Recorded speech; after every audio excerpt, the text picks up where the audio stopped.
All right, welcome back to the Sportsnaut interview. Scott Gulbransen here, and I'm joined by Matt Miller. He's the ESPN NFL Draft Analyst and Insider. You can follow him on X.com at NFL Draft Scout. Matt, let's jump in. I want to start with a story because it's been sort of the talk of college football. Of course, we saw the University of Colorado go in and play an Oregon team that just really dismantled them. But Shedeur Sanders at quarterback has been a talk of the college football world for a little bit. Deion Sanders says he doesn't want his son going in the draft. What did we see in that loss against Oregon with Shedeur Sanders that people can take away from when they're looking at him as a prospect for the next level?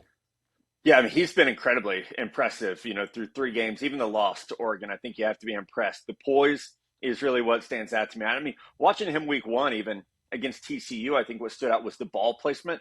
I mean, the dude was surgical, just carving up a TCU defense. Josh Newton, their corner, by the way, has a chance to be a first-round pick. So, yes, TCU lost a lot, but they still have talent on defense. Colorado State, same thing, surgical, poised in the pocket. And I think that's one thing that, even folks who watched him at Jackson State didn't get that idea of like, okay, they had a lot of 4 and 5 stars at Jackson State playing against some teams that didn't have that level of talent. Now you're stepping up. Every team you're playing has a similar talent level, and he's still excelling. So I think the accuracy from within the pocket is really impressive. Now, against Oregon, you saw something that has been what I would call a coachable area for Shedeur Sanders. He's got to get rid of the ball faster, and he's getting hit more than any quarterback in college football. He is not the biggest guy. I think he's listed at like 6'2", 215. He's a lean body frame. This is not Josh Allen out there running around at 245 pounds. So he's just got to get through some of those reads a little bit faster and make some of those plays more on time. Their offense right now is predicated on getting those receivers, Jimmy Horn Jr., Xavier Weaver, Travis Hunter. They're getting them in space, but because of that, you're still got to get the ball out faster, I think. Now, we heard Deion say he doesn't want his son to leave school after this year to go to the NFL. The NIL, I mean, you're talking this kid. I know it's an outlier because of who he is, and there's some kids up in this stratus, but he's going to make almost $4 million this year in college. Yeah. How much does that play in the factor now for kids? I know it's not NFL money, but for a kid like Shedeur Sanders coming from the family he's coming from, having his dad he has, how much is that? Are we going to see this maybe play into kids sometimes staying a little bit longer if the money's that large? Yeah, I think there's a lot of important nuggets to what you said. Coming from Deion Sanders is one of the greatest football players of all time. He's also one of the most marketed football players of all time. The Sanders family's doing okay in terms of money. There's not going to be the rush. Like if I had been in that situation, I would have needed to go to the NFL because that's generational money. Bryce Young got like $35 million. If my mom and dad, when I was 20, 21 years old, if I'd say, guys, I could go make $35 million, they'd be like, yeah, okay. When, could we go with you? Right. Because that would have changed my family's life at that time. So I think with Shedeur, obviously there's not the financial, kind of incentive to do that. I also think, like you said, because of NIL, it's not just Shedeur Sanders who's going to have to make this tougher decision. It's Caleb Williams, whose father has already talked to ESPN's Pete Thamel and said, maybe there's not a rush to jump that there would have been in the past. And we haven't seen that yet explicitly. I think we could look at Jared Verse at Florida State, Olu Fashanu at Penn State, likely would have been top 15 picks last year, decided to go back to college, and they're not quarterbacks. So I do think we could see a situation where Caleb Williams, if he enters the draft, will be the number 1 overall pick. So do people like Drake Maye at North Carolina? Do people like Quinn Ewers at Texas, who's already made a ton of NIL money? Do people like Shedeur Sanders have this conversation of, hey, what if I can make $5 million in college for another year and improve my draft stock? Or I can get into a draft that doesn't have Caleb Williams, and maybe I can get that Bryce Young money of $35 million. So there's a lot of components that are going to go into that conversation now. I mean, I think it's great that these college athletes are able to make some money where they're not forced into a purely financial decision when it comes to their professional careers. That's a good thing, in my opinion. Yeah, absolutely. You mentioned Caleb Williams, and I want to talk a little bit about the quarterbacks. Of course, Caleb Williams, Drake Maye, the top 2. What have you seen from Williams so far this year? As you said, everyone knows he's going to be the first pick in the draft. So you're starting to see the NFL. I know it's only 3 weeks in, but a lot of fans in those markets, if you're in Chicago and you're seeing what's happening with Justin Fields, if you're on other markets as well where teams are quarterback hungry, then they're getting excited about it. But a lot of folks don't watch him because he's on the West Coast, right? If you're in the Eastern time zone, sometimes Central time zone, those USC games come on late. Is he still maintaining the performance level we saw last year down at USC? Yeah, I think he's honestly even better this year, man. And he hasn't thrown a pick all year, and that doesn't tell the whole story. But it's one of those stats you can kind of look at and like they throw the ball a ton at USC. He hasn't thrown a pick yet. I think he had 5 touchdowns Saturday night. It was a late game. The good news is this week they play Colorado at noon Central Time, so you can watch that, or noon Eastern Time, excuse me. So you guys can watch an early game if you're an East Coaster. But I mean, he's special. And I had a scout text me several weeks ago. He said, turn on early Aaron Rodgers. And that's what Caleb Williams looks like. And it's some of the movement in the pocket, the ability to set up passing windows with his mobility. What he does as a runner, the arm strength is fantastic.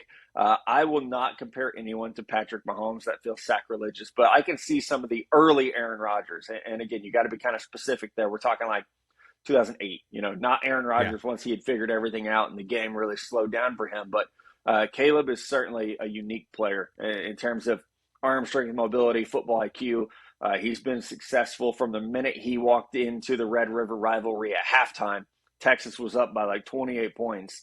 He comes in and leads a comeback win over a hated rival, and he hasn't looked back ever since. Yeah, I'm sure Oklahoma fans would love to have him back there right now. But you talked too about Drake Maye, the number 2 quarterback, I think universally consensus-wise in this draft coming up next year.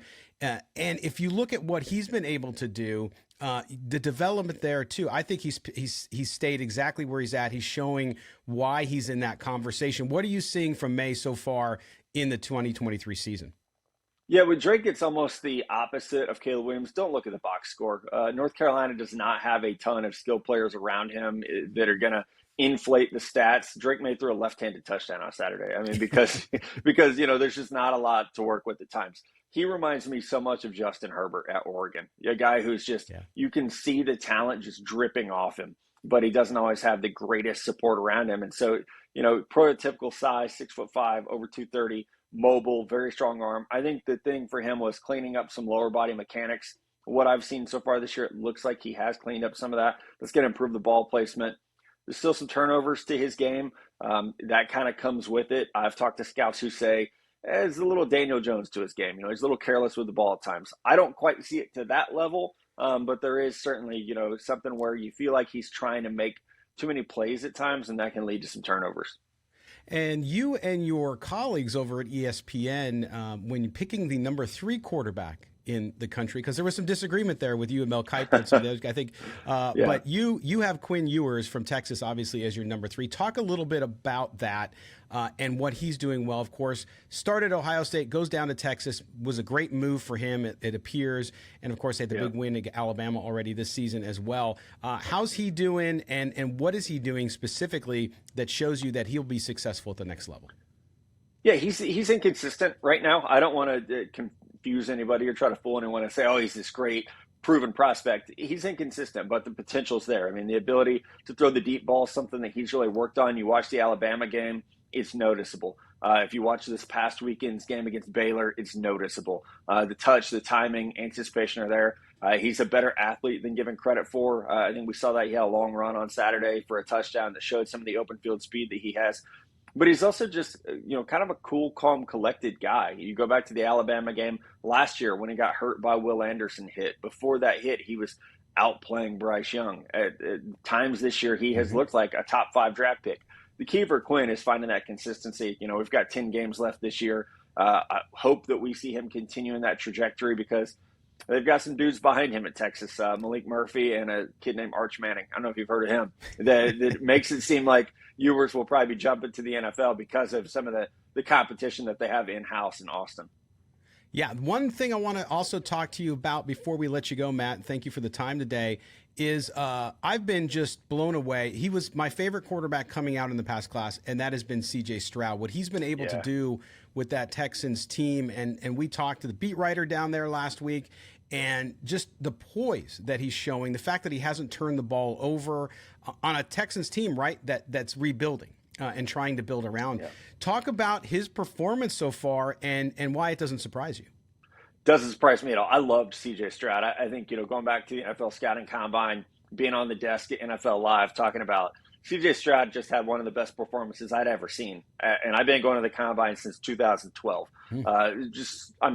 Like I said earlier with Shedeur Sanders, surgical. That's what CJ Stroud is. And we're seeing it in Houston. They're down 4 starting offensive linemen. His go-to receiver is Tank Dell, who was a day 3 pick and is 5'8". I love Tank, but that's an unconventional go-to wide receiver. They can't run the ball. But CJ's out there just going toe-to-toe with teams. And, week 1, he got overshadowed by Anthony Richardson and the Colts. But, Sunday, beating a Trevor Lawrence Jags team that was, in the AFC divisional round last year, and really didn't have, they added Calvin Ridley. They didn't have a lot of losses in Jacksonville. So for them to win decisively, to score, I think they scored 20 points in the second half to pull away, really impressive by Stroud. And it's funny, I think we overthink players a lot, and I'm guilty of it sometimes too. And the more you watch CJ Stroud and Will Anderson, what they did on Sunday, it's like, man, it's crazy that good football players are good football players. The guys who are good on Saturdays tend to be good on Sundays, and that's what the Houston Texans have right now. Absolutely. Matt Miller, ESPN. Of course, you can follow him on X.com at NFL Draft Scout. Thanks for being with us here on the Sportsnaut interview. Yeah, you bet. Thanks for having me. Thank you.